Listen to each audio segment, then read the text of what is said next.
Welcome to the Chase Merrell podcast. I am your host, Chase Merrell, and we are all about helping people get freed up from what's holding them back so they can build up who they were made to be. In today's conversation, I have my one and only brother-in-law, Sean Dulaney, with me. I love this young man. I love his passion for life. I love his zeal. I love his wit. But more than anything else, I love his overcoming spirit, his resiliency. Today's conversation, we talk about a lot of things that I think a lot of people have a hard time talking about. Vulnerability around things like anxiety and depression and our whole world of mental health. And I'm so thankful for Sean's courage and his willingness to share part of his story, and for the fact that he has vision and dreams for the things that God still has in front of him in his life. I cannot wait to share our conversation today. If you want to help us continue to make an impact with this podcast week in and week out, consider joining our new Patreon community. For as little as a cup of coffee a month, you can be a part of helping us get the message and mission of the podcast out to more people more effectively. This is a way that we can come together as a community, and you'll get access to behind the scenes stuff, additional resources and content, and so much more for just as little as $5 a month. You can head over to chasemerrill.com and click Patreon to jump in and get started. Today's episode of the podcast is sponsored by Frontline Coffee Co. Delicious, bold, and expertly roasted small batch coffee for the everyday American. Frontline is not just about coffee. They're about supporting responders on the front lines, courageously caring for the rest of us. With every Frontline purchase, a percentage goes to supporting the brave men and women who are doing just that. Head over to frontlinecoffeeco.com and use promo code FREEDUP. That's FREEDUP, all one word, freed up, to get 15% off your purchase. Now let's jump into today's conversation. Well, here we go. I've got my one and only brother-in-law. Just me. Sean Dulaney. Hello. Here with me on the podcast today. Welcome. Thank you so much for having me on. Dude, and in person. Yeah, it's a pleasure. It's a blessing. Yeah, man. So this is really cool. 52 project, 52 people made an impact on my life, and you've made an impact on my life for a long time because we've known each other for 14, 15 years. Many years, yeah. Yeah. Sounds about right. And you are how old? I'm 27. Okay, so yeah. We're probably right in that 14, 15. So Yeah. a good chunk of your life, we've known each other. And Absolutely. I think I met you before you were even a teenager, and so Yeah. And you are the younger brother of my wife, Holly and Merrell, Holly Dulaney. So man, I knew we needed to capitalize on the opportunity for you visiting and being here Absolutely. to be able to do this person. So thanks for being here. Thanks for making it happen. Yeah, of course. And will you do me a favor? Take a moment, give a snapshot of who you are. Yeah. In just like that nutshell, if you will, not knowing. For those that don't know you, give them a chance to know you just a little bit before we dive in. Absolutely. Well, my name's Sean. I as we already discussed, I'm 28. Right now, I'm a leasing consultant. I work in the Sacramento area of California, and so I work in an apartment complex. I've been in property management for the last about 4.5 years, so it's been a good gig. It's not forever, but that's what I do right now. I rent a room. I'm just a few miles from work. Don't pay much in rent, so that's been a huge blessing. Yeah. So I'm starting to learn my independence right now, which has been really good. I love playing guitar, love the outdoors, love the Lord, love my family, my friends, music, and I have a big passion for just the Lord and what He's going to do in my life and how He's going to impact me to change so many lives. Yeah. Because I know that I have an incredible call in my life to do something incredible. I just don't know what it is yet. Yeah. I know that I'm meant for greatness. Yeah. Every day I wake up, I know that I'm to do something incredible and change lives. And that's what I want to do ultimately. So my heart, if I could just have $1 trillion and bless people and pray over them and go build wells and do mission trips and just have fun and live life and party and introduce people in foreign villages to different foods and this and that, and I think that would be the coolest thing. Yeah. And so, anyway, I could go off on that, but that's me in a little nutshell. Heck yeah, it's great. That was from the beginning to the end, the all encompassing, that was one of the best nutshell responses, because a lot of times it's hard to articulate all that within. I think we did a great job. It can be. Thanks. Yeah. So, man, it's part of the journey of you being here is there's a lot of people that when it comes to siblings and sibling relationships, you have Holly, who's 5 years older than you, and who, obviously we got married just about 11 years ago, 10 and a half years ago. Oh, wow. And so you were part of the very beginning of all that with us. I was. From the inception. Yep. And I'm thinking about the way that like when I started to have my eyes were like, oh man, she's a lot lit up when I saw Holly at that snow camp where we met when I was in 8th grade. I just knew like, okay, this is a long game. Although I didn't see it totally at the time, like I felt like it could be a short game. Like I felt like she could start dating me now. We can get married any day. Stupid craziness, but that's awesome. I love it. But part of that was like, okay, I want to get to know her family. Like I want to get around them. I want to be. I know this isn't just about her. Ultimately, it's gonna be about her family too. Yeah. And so I want to get to know her dad, her mom, and her younger brother. And so like, you know, as soon as like that world began to develop, where I could like spend any time around you guys and connect, like I just dove in. It wasn't like a kind of a annoying little brother. It was like, yeah, let's go. Like whatever it is, like let's hang out, let's figure it out. And so we had some fun times. Absolutely. I'm thinking about like we did. Yeah, there was like a little, that's not like a creek, but like a little something like behind your guys' house with like. There was cattails. There was a stream, yeah. Actually, so where I grew up, my parents' house, we lived behind this big park, and there was this big stream, and there was cattails. And I don't know. I was probably when we met, probably 8 years old or yeah. So 2004 is when I met and started to like try to begin to hang out. Yeah. So yeah, I would be eight to 9. Gosh. So depending on when in the year. So yeah, we went down, and I just have been outdoorsy and lived in that park and stuff. And so I've eaten cattails before. You pull them out and you just eat the base of them a little bit. Yeah. You know, you can survive doing that. It's not like, really recommended like all the time. Bear Grylls, Survivor Man. Yeah, you know, your house is 100 yards from there, so you don't really need to do that. But we went down and we ate some cattails, and I showed you it, and you just went for it. And I was like, yeah, I got to show you how to do this, and I got to show you, like, you know, and look, there's lizards, and we probably caught a few. We probably caught a few lizards together because I loved doing that. Yeah, you're still good and at that. Still, oh yeah, I'll still catch. My boys now, when we go to Grandpa and Mimi's house, Uncle Sean, he's there, and he just caught lizards last week for them. And makes their day. It's so fun. Yeah, lizard hunting's so fun with them.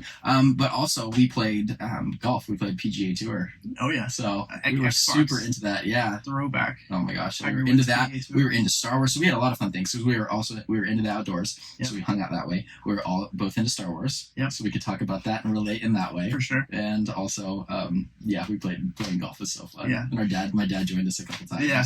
And so at first I thought it was so funny because I didn't quite register that you liked my sister. Yeah. I thought you were just this older guy who wanted to come and hang out with me, which I thought was so cool. So you have been like a role model because you've been an older kind of like mentor, friend, brother, kind of for like a little while. I can't remember the realization when I figured out that wait a second, you were hanging out with Holly or hanging out with me just to get around Holly. Yeah. I don't know when the realization was. For me, it was.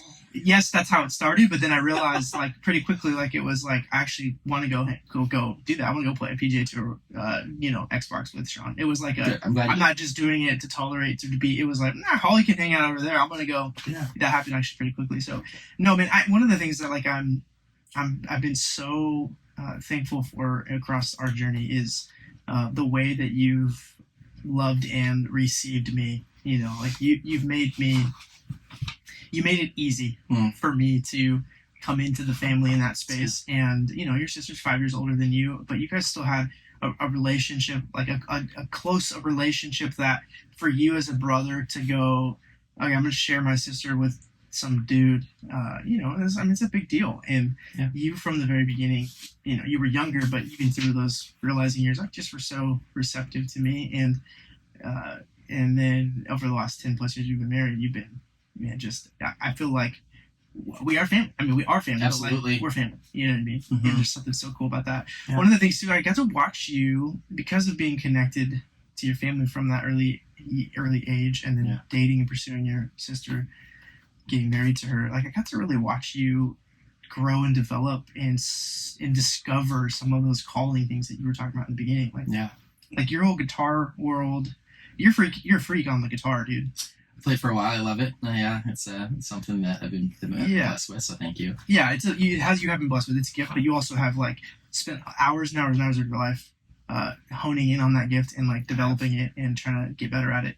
And I've heard that. I've been around that. I've watched and listened, and you know when you were still at home and all those things. Yeah. You know, from that. So I got to see some of that world, you know, you growing up in middle school and high school in church and youth group stuff and discovering Jesus kind of for real for you. And then singing. You got an amazing voice. Thank you. Like, not a ton of people may know that, because it's, you're more on the behind the guitar side, but you also like have a ripping voice, dude, and I think it's gotten better and better even like over the years. Appreciate it. Yeah. So I like, hope so. it was cool to be able to see some of those that you discover and step into some of those things from the outside watching, and yeah, it's evident like there's a call of God on your life. We've been talking about that more and more even in the last few months. We have. Yeah. I know. And yet in all of that, I know like you're in a season of your life like a lot of young adults who are trying to figure out like what ultimately like is my purpose. Yep. What am I supposed to do with that or about that? What does it look like now compared to what it might look like, what I want it to look like in the future, and just everything in between.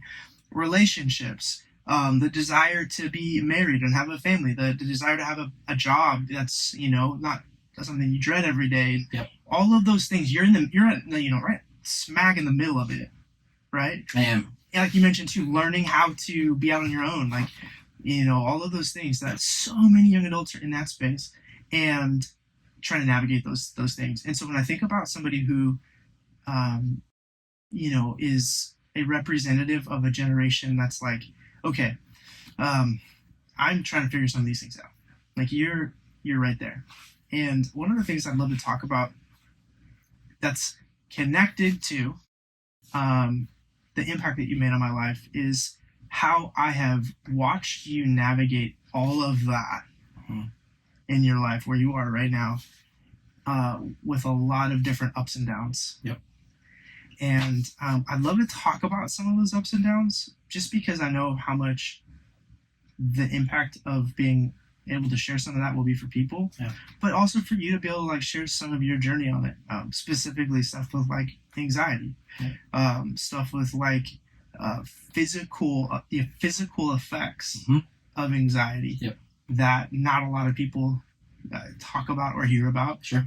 There's probably people struggling in that space that either have not done enough of investigative like research or whatever to know like what's really going on, and so all of these things happening, they're just trying to figure it out. And then there's probably people that do know, and they've got anxiety or depression or some form of some other mental health thing that's going on, and they're going like, I'm still right in the middle of walking through that. Yeah. But will you give people like kind of a broad, just like what some of that you've kind of walked through in your life over the last several years? Yeah, absolutely. So I would say the biggest crutch that my life has ever encountered is this, which is better now, but was this, and should I say is this, because it kind of still is part of my life. It is kind of. So it's this insane anxiety that started, these physical symptoms of anxiety that started when I was going into senior year of high school. So I was 17 at the time. And so I just started feeling this like chest tightness, and I was like, this is a very anxiety producing feeling, right? Not being able to take a deep breath and stuff. It's very anxiety inducing. And so it just kind of like, I was like, okay, whatever this is. It just kind of played out, and then it lasted another day, and then kind of just went away. And I was like, okay, whatever. So it lasted a few days, went away. And then a few months later it happened again. So I kept getting these like spells of this chest tightness and the shortness of breath for, potentially up to a week at a time every few months. And then one time it just stayed. And I mean, like it stayed for a long time, like years and years. And so like, and it got worse and worse. And it was extremely, extremely hard to deal with. I've been to so many different doctors. I've hopped on 4 different medications. I'm still on one right now. And it is helping me. It stabilized me a lot. But yeah, just fighting through just physical suffering. And then you wake up thinking that it's going to happen, and then it starts to happen. So your mind starts to play tricks on you, right? And your mind starts to become your worst enemy, right? You're supposed to be working with yourself. You're supposed to be a partner with yourself, right? And I felt like my mind and body was working against me. And so having to just pray through that and struggle through that and have to go through to tons of doctor's appointments. Yeah. And like the doctors, some people said, oh, it's constant. Anxiety is never constant. You have costochondritis, which is just inflammation of, your sternum or chest wall, and ribs and stuff like that. So I started taking ibuprofen to take it down, the inflammation. That didn't help. Hopped on a medication, went to another different special doctor, went to an naturopathic, started just exercising a lot, trying to find all these different things, and just praying ultimately that the Lord would help me, because I've tried so many different things and, nothing's helping. And I'm on a medication now that has helped me the last couple of years greatly. And so it's incredible. It's called Paxil. It's like the generic name. And so it is, it's stable. It's been stabilizing me, which is incredible. But I still once in a while. It's still a part of. Yeah, it can come back. Yeah.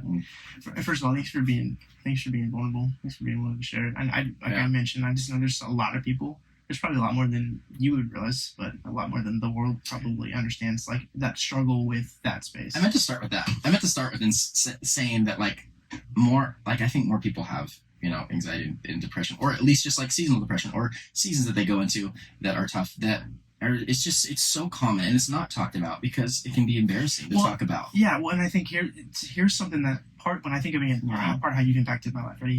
Here's some like honest transparency, but that the Lord has really like done a big work in my own mind and heart. And it says, when you begin to first communicate that struggle of chest tightness and anxiety, in amongst your family and stuff, and Holly, and we were talking about it, praying for you. Yeah. It was still in a season of my life when I looked at the world of anxiety and depression and thought to myself, it's more mental, just like push through. Most of my life, the way I've thought about that world has just been like to some degree, this is a very far exaggeration, but like to some degree, like just toughen up, push through it. Like everybody's got stress, and it wasn't until, so when I first, that's just kind of how, that was just my mentality of like, that was it. Because I hadn't felt it or hadn't experienced it in the same way. Right. So I was extremely ignorant, but I was also not my heart was not positioned in a place to be like open to the fact that maybe what I hadn't experienced actually could be experienced by other people now. So when that began, I was still kind of in that mentality, thinking to myself, okay, he might just need to push through, and maybe he's just overwhelmed by life, and but then as I continued, and the Lord started to do something, he used you because I loved you. Other people that I knew had struggled with it and stuff, like I love, but it was different. Like I didn't have the same family. Sure. This is my younger brother. This is my brother-in-law. So as it continued to be a thing, Holly would tell me like, he's still struggling with some of this anxiety and chest pains. The Lord like used that to go, this is not what you think it's been. You need to begin to have your mind and heart realigned to seeing the reality of some of this stuff that people are really struggling with. And it's not just a toughen up, push through. For a lot of people, this is a real thing that needs to have intentionality, needs to have understanding, and a lot of different things potentially to help with it, amongst other things like I had been more raised in with like faith or praying or like all this was good, powerful, needed. It is. Maybe the most needed, but not necessarily the only thing needed. And anyway, that began this journey for me, bro, where and over the last several years to where I am now, like my whole entire perspective of that space has been completely turned upside down. No. The journey with anxiety and depression and medication and counseling and therapy. Yeah. And, at some point I'm going to share more of my story, but like I look back on that moment with where you've been and go, God used you in a real way to like shake me up a bit and go, this isn't just that like you've thought about. And you now need to begin to see people and what they're walking through. And it actually, I praise God for you in that, because it helped prepare my heart and mind for what I was going to get to walk through in this last season and still am walking through. And so I think a lot of people that haven't experienced it, Yeah. I would say especially older generation, might have a similar feeling to some of that. Yeah. How did you wrestle with that in the beginning stages of it, or when it kept happening? Yeah. But did you have any fear or like insecurity around like people aren't going to believe me, or people are going to have some perspective about it that's like I'm just saying this and exaggerating it or whatever? Did that ever happen, or was it like you were good, you knew people were with you? Like how was that? How did you have any of that? Still to this, that's a great question. Still to this day, people don't know what I go through, right? Yeah. So you never know what someone goes through because you don't feel their exact pain. Right. So I think that it took a lot of vocalizing, like literal, like staring at my mom's eyes, vocalizing to parents and doctors saying like, this is the severity of this. I need you to understand it. Like I need help, right? It's affecting my life where it's becoming very close to impossible to function in everyday life. As hard as I'm trying to toughen it out, right? Right. Right. Parade off or sleep it off, right? Exactly. And so, absolutely, I had to like try to convince people of what this was because I've just done hours of research online, and I have not. So personally, I have not found another individual, even online or in person, ever, which is okay, but a little discouraging, who's experienced the exact same thing I've experienced. And that is okay because anxiety and different things, they rear their heads in different ways. Sure. And people can feel things in different ways. But I would say that, yeah, it just took tons of like convincing people to be like, this is how much I'm suffering right now. I need to get help. It's not just, oh, you're stressed right now. Just go relax, go in the pool, go have a beer, just chill, whatever, Right. and it wasn't, that stuff didn't help, Right. substances didn't help. I fell into a season where I drank a lot, and I thought that was gonna like help me because that little buzz for a second, kind of felt good, and then I went overboard multiple times, and I found that was just led me nowhere. It only made it worse, actually. Yeah. Sure. It actually made it worse. So do not condone or encourage seeking out different substances that may help. That just leads to nothing. And you were trying to cope. You were trying I was to trying to have cope. Something to help kind of alleviate that Absolutely constant suffering. It's a little band because I never thought that I would get to that point, right, of trying something like more and more of something to help, other than like a naturopathic stuff, like that's okay, right? Natural stuff's okay, right? Or actual like medications that are curated specifically for something, not seeking out other kind of like drug substances. So I learned kind of the hard way in that way. Sorry, I could just keep going off on that. I know your original question was but I mean it's I just know a lot of people are in that space. I think there's probably a lot of people feeling like they're suffering silently, and they have to, because there's a concern or a fear or a doubt that they're gonna, like, use the word convince. I think it's a good word. There's this feeling that they'll have to convince somebody that what they're experiencing is real. Yeah, because they're just kind of like, because people don't know. And especially when it's like, the mental health world is, from what I'm learning about it, right? I'm still in this new in this space, but I'm recognizing like it's much more difficult to not only diagnose, it's also difficult to identify where the stuff's coming from and why. Yep.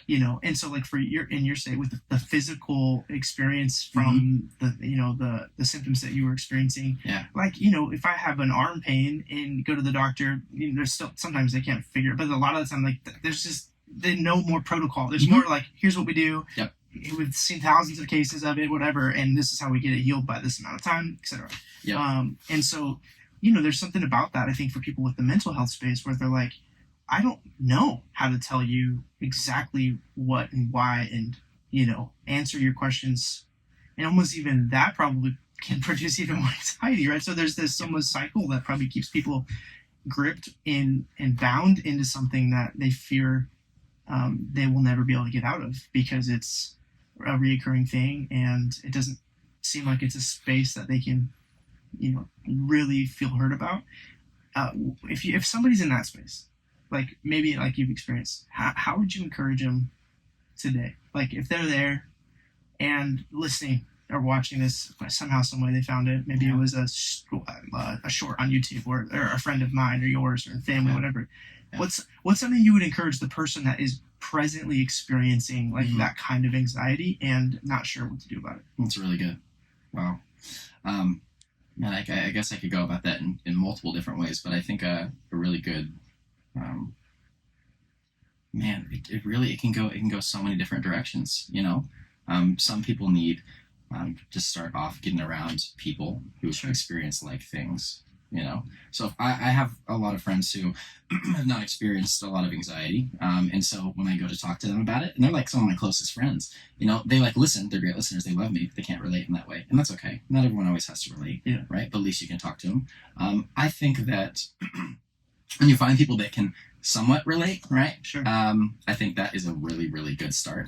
At least just talking about it. Sometimes talking about it can really help. You know, you don't want to talk about it, right? You want to get it away. You want to get it off your mind, right? Anxiety, you're supposed to get off your mind, right? Like, oh, there's an elephant in the room. Don't look at that elephant, right? Oh, now what are you thinking about? I'm thinking about an elephant, right? Sean, don't be anxious. Thank you. That helped me so much. Now I'm not anxious. I can go about my life, right? And so I encourage people to not to also that little side tangent. I encourage people to not tell people just to stop being anxious, just relax, just, you know, it's not very helpful.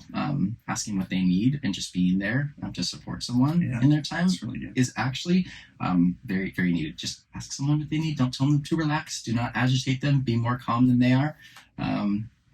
In that regard, anyway, when you're trying to calm someone down if they are having an anxiety attack or a crisis mode or something like that. But I would encourage getting around people. If you're alone, if you're isolating, things are going to be so bad for you. Right.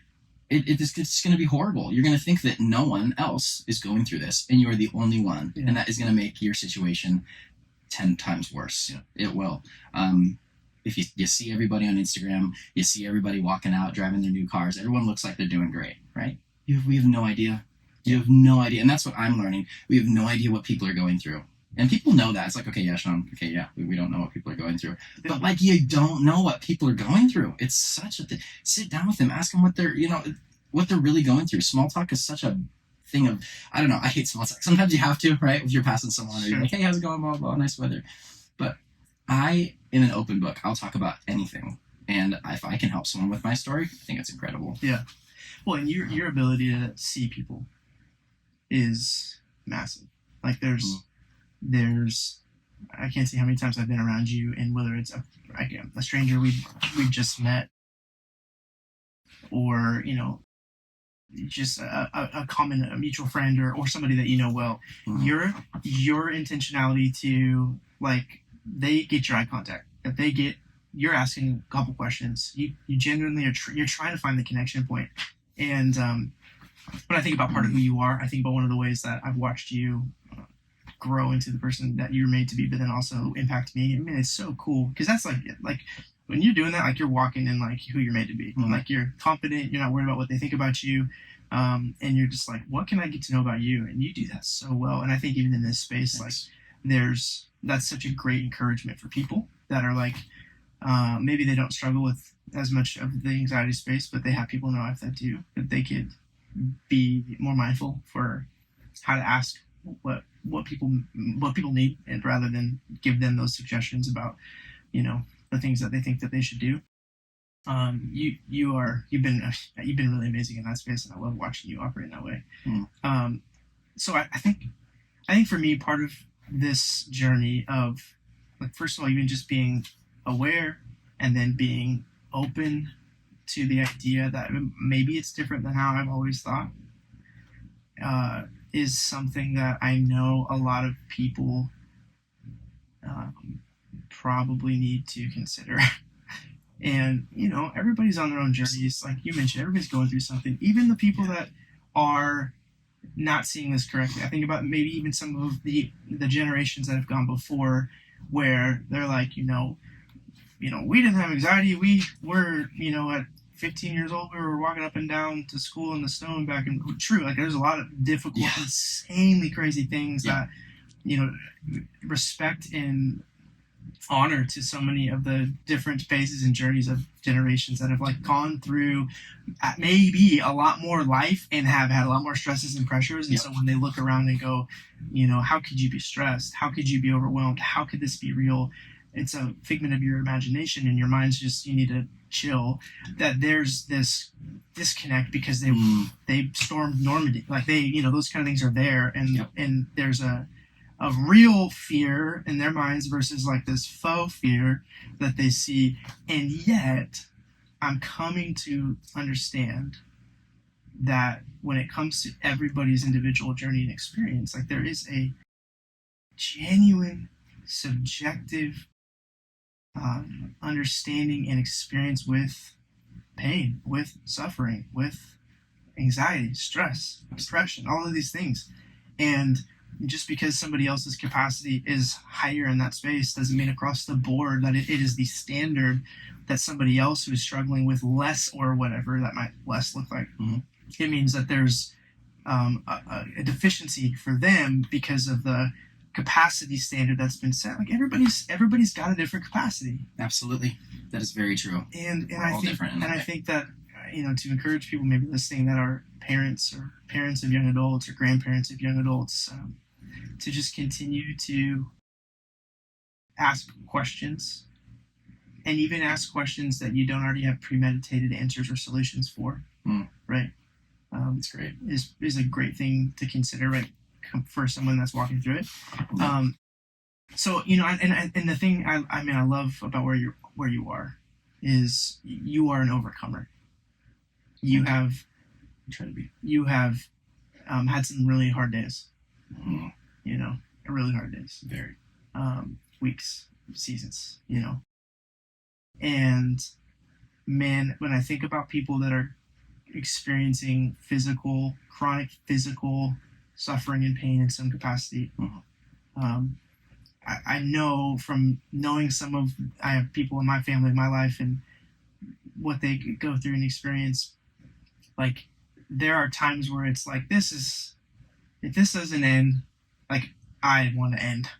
I don't want to keep living like this. Yes. And I've tried everything to stop what it is. And, and that kind of takes that whole world of the anxiety and depression space into ultimately where, like, I think the bottom of the rock bottom place that it can take people, which is that, like, if this doesn't get better, I don't want to exist anymore. Because to not exist without pain sounds better than existing with pain that does not ever end.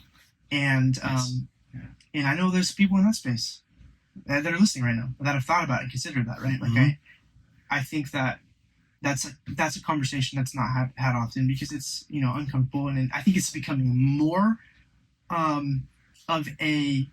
I think people are more willing than ever to talk about it. I think so too. Because they understand the ramifications of how many people are actually struggling with it or have had suicidal ideation or, have contemplated that space, and they recognize that to not talk about it actually is a massive detriment to helping anybody that might be in that space. When it comes to that world, when it comes to life, what would you, two-part question, what has been something for you that's continued when you've been in like your lowest moments, that's continued to be a life raft? That's so good. Remembering, one of the biggest things is remembering that this will end. Yeah. It's so hard. In the middle of it, you're like, I'm feeling it right now, ultimately I would pray. I'd be like, I would pray, maybe not the whole duration or time during sometimes when things got way worse. But at least I would start with that and say that, God, if you want to heal me right now, if you want to give me a break, then you can do that. Right? It's ultimately up to you. Right. So please, we ask your favor right now. I need you desperately. So I would start with something like that. But I would just know that it's just overall overarching in my brain, in my head, in my spirit, I know that I have this, I know that I'm going to do something great someday. I know that I'm destined for something. I just have always felt that call in my life. And I know that I am meant to be here no matter how hard it gets. I'm meant to make a difference. I'm meant to be here. I'm meant to love people and impact them and see them and be as joyful as I can through everything. And spread love to other people. And I think of what I think of the reaction of my family, potentially hearing and seeing of my demise, and that doesn't sit with me. Yeah. Can't. So I'm here. and I'm here for the long haul. Yeah, you are. Yeah, you and the Lord's going to bless my life. Yeah, He is. And this is going to be something that I can use to benefit so many other people, and I want to use this. If God would not have me go through this season to just have me go through this season. Yeah. Like, okay, cool. You went through hell for a little bit, and now that's it. Now we're on to something. No, God brought me through this, and I am experiencing it and have experienced it for a reason, and I want to use it for His good to help 100%. Other people. Because if I don't, what is that? Just wasted pain? Yeah. Why would you do that? Right. Sure. Right? Sure. I want to take that and help other people with it. And so I have yet to know what that is going to be like in the future, but I can't wait to see what it's going to develop into. Yeah, me too. Well, you're continuing to overcome and push through and wake up and take the day on. You know, be the Sean Dulaney that you were made to be. People, you're already making that impact. I think you might at times not see it, or you might not see it the way you would think you would. Stadiums full of people or whatever kind of impact in that space. But like, bro, the people, your coworkers, the people that you serve in your job, your family. I mean, getting to watch my kids play with Uncle Sean over the last week or so, and we got to be down there, and so much fun, dude. Like, you make people feel so seen. I think about the heart of God for people. Like, a lot of them have such a disconnect on part of why I think so many people have such a struggle with their relationship with the Lord, or even having one at all, is because of that disconnect of what it actually and genuinely means to feel seen and to feel happy to see you seen. And like someone really genuinely, like, you come in from somewhere or you show up somewhere and their eyes light up when they see you. There's that thing, your heart's like, I'm happy to be seen by them. And you do that with people. So what you do, I mean, watching in Weston and Bo and Laney thank you, play, and just, I say that to say, you're not waiting one day for big impact. You're doing it in the day-to-day by the way you treat people. And thanks for saying that. Yeah, that's good to hear. Yeah, I mean that, dude. And I do affirm there's a call. It's a big call, and what God's forging in you and has been in this last season and is still, is I really do believe to be something that is going to create a larger capacity to handle what comes your way, and a larger capacity to help people that are going to go through a similar thing. Amen. And that's part of it, right? Like your platform and community, your platform and your testimony, your message of is going to be able to be more received by more people because it's been genuine and it's the real deal. And so I just appreciate you taking time to share pieces of that today, because I know that can be challenging. And but you are an open book. I've also always loved that about you. There's been times where we're doing family trips or dinners or whatever else, and I'm like, I might be thinking something, and then I quickly, Sean is saying it. And I do sometimes say what I think. Yeah. I'm working on that, but I was like, I've been moments where I've been like, okay, I don't have to say whatever it is. Like Sean said it, so now I can let him pick the whatever feedback for people, and I'm like, you never knew that was happening, but I'm like, okay, way to go, Sean, thank you. That's good. But yeah, man, kind of like to turn the corner and kind of come closer to the wrap up of this conversation today, thinking about when you look at just this season in front of you. So you're 20, you said 27, 28? 27, almost 28. Yeah, that's right. So the future for what you like long and desire to see when it comes to not just like big picture things, but like what are some of those things that you go, man, I'm looking forward to, like I kind of light my heart up a little bit when I think about life, when I think about what's out there, what God still has for me, what God wants to do, or what options and possibilities that life could have. Like, what are some of the things that, like, Sean Dulaney, like, his eyes light up, like, he gets excited about it, just, that's where you're looking and you get excited about it. Yeah, absolutely. I'm in a season right now where that's a great question. I'm trying to figure out what my passions are, and what I'm going to do for a career and where I'm going to live and all this other stuff, right? And so I would ultimately say there's so many different things. The people that I'm going to bless in the world is going to ultimately make me happy. That's what I'm looking forward to. The people that I'm able to look at and love and help and have fun with and benefit ultimately is what I'm looking forward to. whether that be my family, whether that be strangers, whether that be friends, whether that be acquaintances, Yeah. Just anyone that I can be in contact with and love. I'm excited for that. I'm excited to have a family someday. I'm excited to have a wife. I'm excited to have a house, and be established. And so there's so many different things that I look forward to. But right now I think that there are so many different things that I don't know. Yeah. Not that I think, I know that. No. Right? When I was, years ago, thought when I was 24, 25, I'd be married. I'd have at least a kid or something like that, and have a house and have a career and established job. And I'm realizing now that it's okay. I'm sitting back and saying, it's okay that, when I was 13, 14, I thought my life would be different. It's okay. Everyone can think their life can be something, right? You can think of a trajectory, but you never know the people you're going to meet. You never know the experiences you're going to have. You never know. So that's something that I'm walking through right now. So I think a lot of my excitement, I think the majority of my excitement is kind of the unknown. Yeah. Right? I'm excited for what I don't know. Yeah. And that ultimately will be something that can bring me out of this tough season that I've been walking through. Yeah. And bring me joy to wake up every morning and go, all right, this is my purpose. This is what I'm doing today. And I'm happier than ever doing it. Yeah. It's so good, dude. What's so your mom and dad, I know you love. Great parents. They're great parents. They're great parents. They're great people. When you think about something about your dad and something about your mom that like stands out in like the best parts of who they are, that's kind of can maybe be an uncomfortable question because it's like you're thinking about yourself, but I want to try to because when you think about the best things in your dad and the best things in your mom that you've seen, experienced, etc., that you've experienced that are now in you.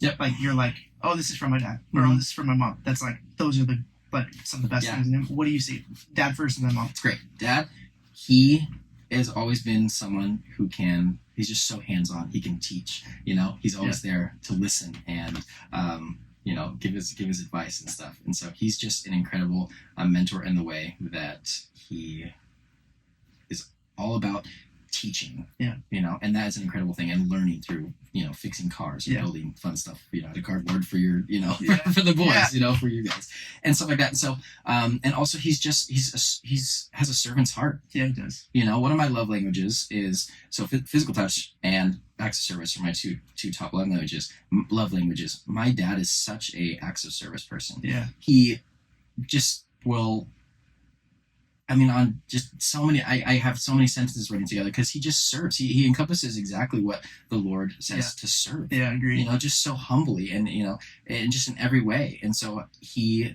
does so many different things for our family and me. And throughout our life, it's just been, that is something that I can take away from him is that he's just a loving, teaching servant. Yeah, it's really good. And my mom is always asking me if I need something when I'm leaving the house and I go to visit them. Sean, do you need this? You want to take this? Is always asking to check in how I am. Yeah. Always wanting to listen to see what's next, what's the new update. She always shares her life with me, and I love that. And so she's my number one person to go to talk to. Yeah. And I just love her immensely. Yeah. And learn so much from her too. Yeah. And so, the servitude for my dad and just the love and me being able to be seen so much from my mom. Yeah. It's been incredible. That's awesome. Well done. I affirm and agree with all of those things. And I think about the fact that that's all going to get reproduced down the line. Sure hope so. That's my goal. In the future families, generations and kids and all that are going to come in the Dulaney world. Because, I kind of, it's Merrell Dulaney on our side, but you're going to, get to bring the Dulaney, whatever, on our side. And I think that's some DNA that needs to continue to get, passed if that's the Lord's will. And I just love that. So, man, I just love you, bro. I'm really proud of you and thankful for you. I continue to have, I say this on a lot of these episodes, but it's so true. None of it's canned. None of it's like, scripted in that way but I feel so privileged that I get to have the family that I have, that I get the opportunity to sit across this little tiny table with my brother-in-law and have the kind of relationship that I have with you. And it's not forced or manufactured or fake. It's the real thing. It's genuine. Such a blessing. Yeah. And thanks for saying that. And I enjoy you. Like I don't know that many people where that's like that common in that space, and I count myself so blessed, right? And I just think, man, as I get to hear your heart, get to hear where you're at, and get to get updates and different things from seasons of your life. I go, man, thank God, for his life, that he's still here, that he's still continuing to overcome when things are challenging and experience the things that God you have for him. Because man, I am better.